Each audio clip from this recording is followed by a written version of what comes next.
principles as a principally liberal person. I said if, right? So if you read the quote again, that's what it started with. I mean, it's complicated when you're trying to determine what stance to take on a particular issue, because it's very complicated to determine just exactly what the issue is. So for example, with this notorious bill C16, or perhaps my notorious response to it, those who regard themselves as my enemies chose to focus on the element of the legislation that was relevant to, at least in principle, relevant to the well-being of transgender people. Now, I'm not so sure it was relevant to the well-being of transgender people, but because I looked at the methodology that was used to do the public surveys, for example, prior to the introduction of the legislation, and they were handled in an absolutely incompetent manner.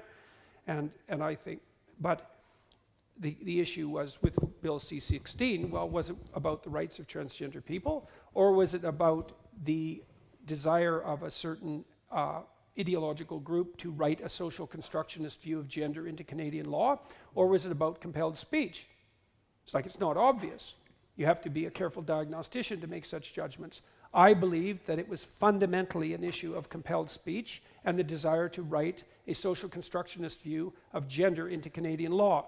And so I opposed it on those grounds, and I think I was correct. Now people could say, well, you know, isn't it rather reprehensible of you to object to the extension of rights to transgender individuals? It's like, well, depends on your level of analysis.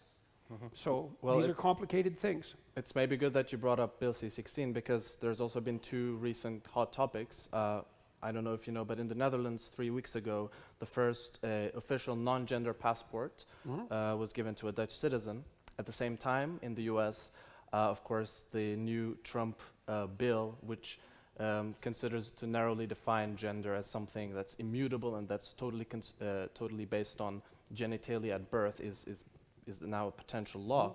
So if you had to choose between these two laws, which one would you pick? Well, if you're transgendered, is it immutable?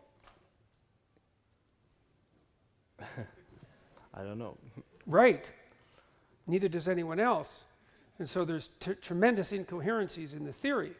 So at the moment, for example, it's perfectly reasonable to formulate the proposition, and this is very characteristic of let's say, the ideological types who drove Bill C16, to say you can be a man born in a woman's body, which is a biologically determinist argument, and to say that gender is socially constructed, and to say that it's a personal choice.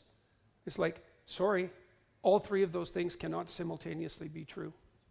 So there's going to be a variety of legislative responses to that, but mostly it's just incoherent. And I also think that it's driven by something deeper. It's driven, at least in part, by the desire to destabilize traditional perceptual and cognitive categories. And I see that as part of an assault on the idea of categorization itself that's been undertaken with a fair bit of success in the university since the 1970s. And so generally speaking, I'm opposed to such things.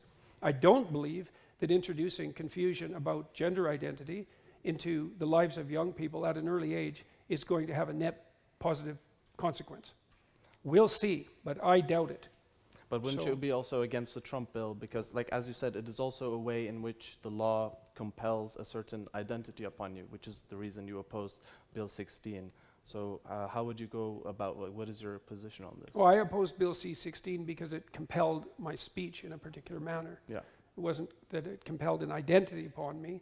It was very specific in that in the entire history of English common law, there has never been legislation that required people to utter particular phrases.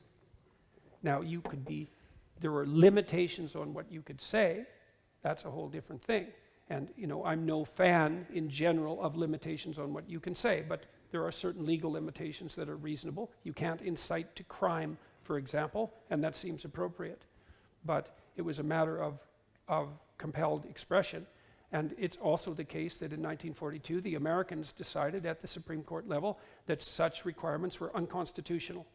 And the fact that it's unprecedented in English common law history and unconstitutional by American standards indicated to me that it was a very bad piece of legislation, which it most certainly was, especially the gender provision. So here's the argument. Biological sex, gender identity, gender expression and sexual preference are independent. Okay? They're not. The definition of dependent is that there's a strong statistical relationship between them. Could be correlational, could be causal. It is in fact causal, it's also correlational, but it's an unbelievably tight linkage, so that the overwhelming majority of people who are a particular biological sex identify with that sex. It's 99.97%. Okay? The overwhelming majority of people who are of a given biological sex and an isomorphic gender identity express their gender in accordance with those two fundamental elements of their identity.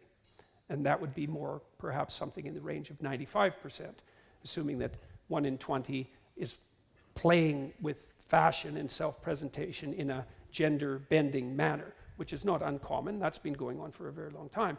And then of the people who are of a given biological sex, the isomorphic gender identity, and who present themselves that way, the overwhelming majority are heterosexual. That is not independent. It's the very opposite of independent, even though that's now the law. And then the other element is, there is a strong element of biological proclivity along all of those dimensions. Now, it's not complete. Obviously, anyone with any sense understands that people are quite mutable in their self and cultural presentation. I mean, we are creatures with long developmental histories, and we can learn. But the idea that biology doesn't play a strong role in influencing phenomena at every one of those levels of analysis is absolutely preposterous. And that's pushed very hard by the social constructionists. And I think that's reprehensible. It flies in the face of anything reasonably defined as fact. And it does no one any favors. Well, not least because you can't say, well, you're a man born in a woman's body. It's like, well, is that a biologically determinist argument? Yes or no? So what are we saying? You can be a man born in a woman's body, and that's biological, but if you're a woman born in a woman's body, that's socially constructed. It's like, really? That's supposed to be an argument? It's beyond preposterous. So. Okay, thank you. Is there anyone in the audience who wants to ask a question to Mr. Peterson?